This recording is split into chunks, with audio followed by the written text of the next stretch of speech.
এটি হচ্ছে মাননীয় প্রধানমন্ত্রী শেখ হাসিনার বোন শেখ রেহানার বাংলো। এই বাংলোটি 5ই আগস্টে কিছু অগ্নিসন্ত্রাস এই বাংলোটিতে লুটপাট চালায়, বিভিন্ন ধরনের অগ্নিসংযোগ চালায়।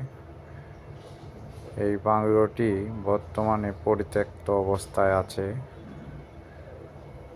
আমি এই প্রথম এই বাংলোতে প্রায় 3 মাস পর 5ই আগস্টের পর আমি এই বাংলোটিতে পরিদর্শনে যাই। এটা বাংলোর মূল ফটক, মূল বিল্ডিং।